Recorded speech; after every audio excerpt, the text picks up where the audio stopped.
तशासुद्धा प्रदूषणाची मूल्ये विविध ठिकाणी असतात.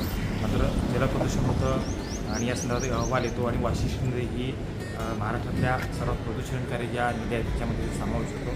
कसं बघताय, कारण हे पाणी आहे हे महत्त्वपूर्ण पाणी आहे आणि असं पद्धतीने एक अहवाल आल्यामुळं नागरिकांमध्ये भीतीचं वातावरण निर्माण झालं आहे. सगळ्या प्रकारात आपण कसं बघतो? असं आहे की चिपळूणमधून प्रमुख वाहणारी नदी आणि चिपळूण शहर आणि आजूबाजूच्या परिसराला पाणी देणारी नदी ही वाशिष्ठी नदी म्हणून तिच्याकडे बघितलं.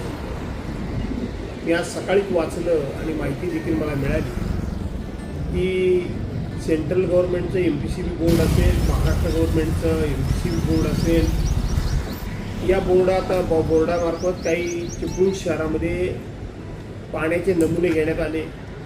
तिथं काही पाहणी करण्यात आली, चौकशी करण्यात आली आणि त्या पाण्याचे नमुने अतिशय धक्कादायक आपल्या सर्वांच्या समोर आलेले आहेत की ज्या काही प्रमुख नद्या या राज्यातल्या प्रदूषित आहेत त्याच्यामध्ये या चिपळूणच्या वाशिष्ठी नदीचं नाव येणं ही अत्यंत गंभीर अशी गोष्ट आहे.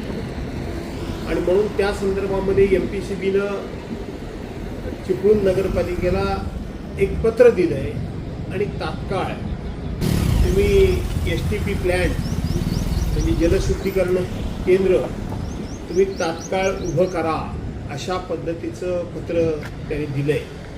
अशा प्रकारची पत्र यापूर्वी देखील याच खात्यानं दिली होती अशी माझी माहिती आहे. आणि जर याच्यावर नगरपालिकेनं तात्काळ काही उपाययोजना केली नाही किंवा तात्काळ याची दखल घेतली नाही तर भविष्यामध्ये खूप गंभीर अशा समस्येला इथल्या नागरिकांना सामोरं जावं लागेल आणि त्याचे फार मोठे दुष्परिणाम हे इथल्या नागरिकांच्या एकंदर आरोग्यावर होतील, जीवनमानावर होतील. आणि म्हणून नगरपालिकेनं कुठल्याही प्रकारची कारणं, मला जी माहिती मिळाली की नगरपालिका सांगते की अशा पद्धतीचं प्लॅन उभं करण्याकरता म्हणून जे लागणारं भांडवल आहे, लागणारे पैसे आहेत त्याची आमच्याकडे तयारी नाही. परंतु त्याची तयारी नाही असं म्हणून आपली जबाबदारी आपल्याला झटकता येणार नाही, कारण हा शेवटी इथल्या नागरिकांच्या जीविताशी खेळ होऊ शकतो.